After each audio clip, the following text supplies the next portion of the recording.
Dashboards, they are everywhere. But let's be honest, most dashboards are just noise.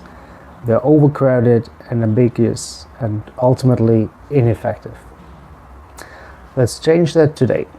I'll show you how to create inspiring and action-oriented dashboards.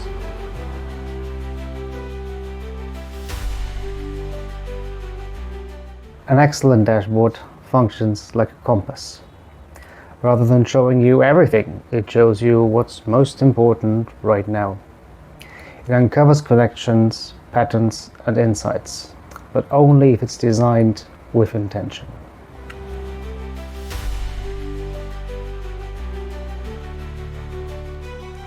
Have you ever heard of the 80-20 rule? It goes back to the Italian economist Vilfredo Pareto.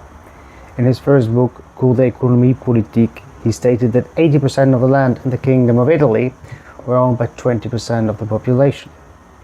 It was later then expanded to apply to businesses. 80% of the results often come from 20% of the input. The same goes for dashboards. Don't display everything, show the 20% of indicators that influence 80% of your decisions.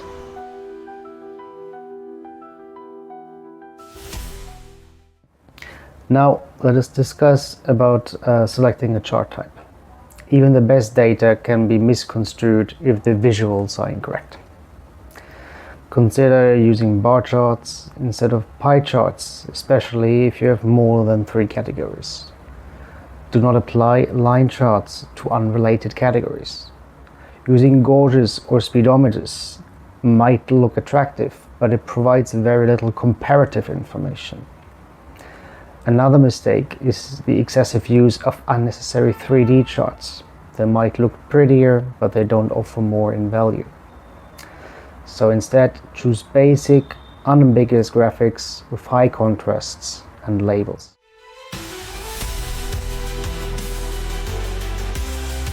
So here's my brief checklist for creating dashboards that truly benefit users. Align with user demands and project goals. Simplify the design and choose colors carefully. Place important information where it will be viewed first. This is also called the hierarchy of information. Choose the correct chart type. Ensure consistency and user-friendliness. And collect comments and make ongoing improvements. A dashboard is never stale, it's always in flux.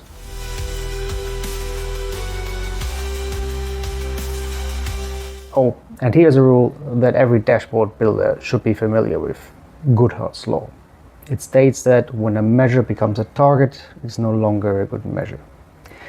If you make every metric a goal, people will start to cheat the system and just focus on that metric. So your focus should be on context, not on vanity.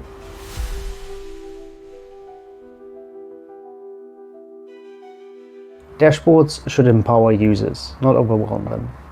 Only display the information required and that prompt action.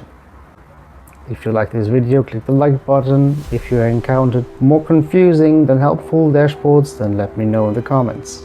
Subscribe for more information on consulting, data, and improved decision makings. Thank you for watching.